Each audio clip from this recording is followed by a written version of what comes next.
Hi, my name is Melissa Zimmerman, and this is my fourth video. I've been very busy the last couple of weeks. The first activity I'm going to discuss addresses ISSLC Standard 1.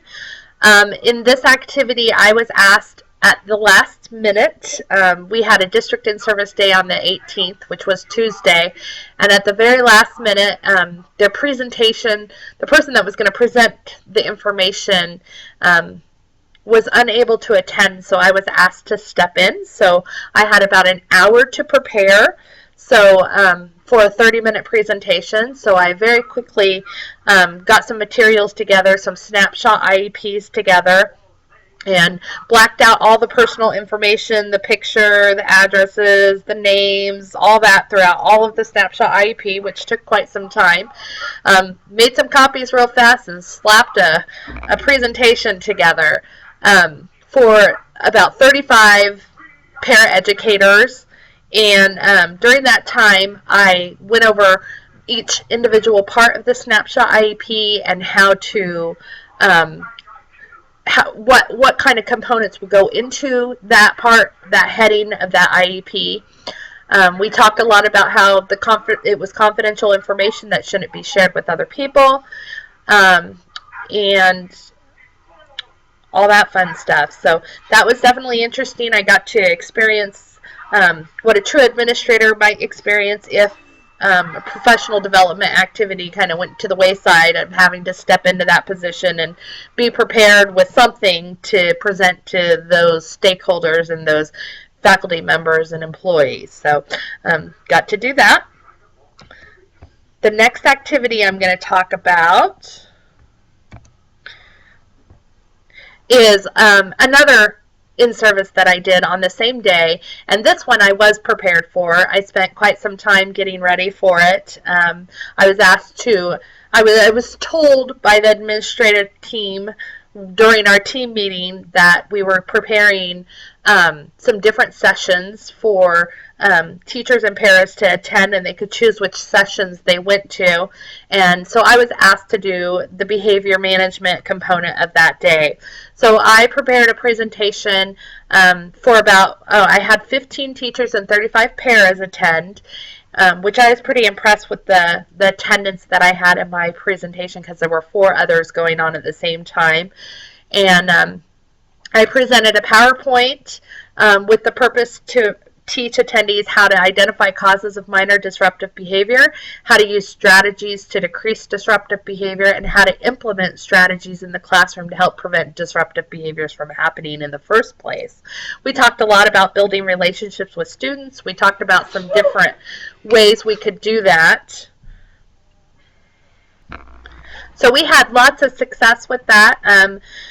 I had some very nice complimentary comments at the end of my presentation, and it was a great experience. I also tried to relate the presentation on behavior management to our school vision and mission, because one of the goals is for our behavior to be in control, and so that we can learn in the classrooms. The next activity I did was I met with our elementary school has recently piloted a new anti-bully program at the request of school stakeholders and community members. There was a big rally about that, and so in response, the school put together or purchased an anti-bully program to be implemented in the elementary school. That was 2 years ago. The program is now in a year and a half ago. The program is now in its 2nd year, and I met with the school psychologist and the school counselor to see how the program was going and whether or not it was addressing the needs of the elementary school, the needs of the students, the needs of the school stakeholders, the needs of the community members. And I got a lot of confidential information, so I can't share a lot of that stuff, but I did learn that it's definitely quite the procedure to pilot a program. It can cause lots of chaos, and some stakeholders, some faculty members may not be happy about some of the changes that are made, so you have to definitely be able to get the buy-in so that program is effective.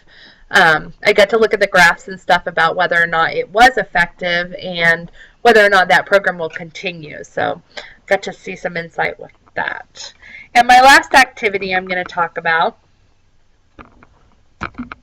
is I attended an IEP for a Truesdale student who doesn't actually attend Truesdale because he has high suspension rates and eventually ended up getting expelled from Truesdale.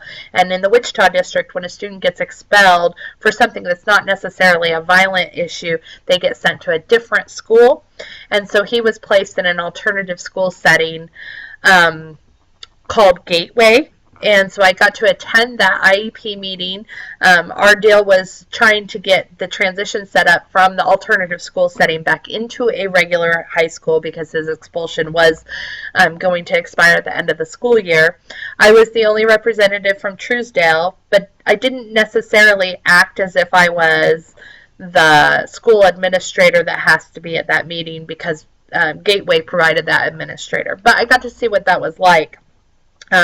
We spent a lot of time talking about different things we could try to help that student be more successful when he was transitioned into the high school. He took part in that meeting and helped us come up with a nice plan. So the plan is we're going to have him meet with a school social worker whenever he's feeling like he's in need of needing somebody to talk to when he's at that high school. We're going to start building that relationship now through emails and Skype sessions and stuff like that.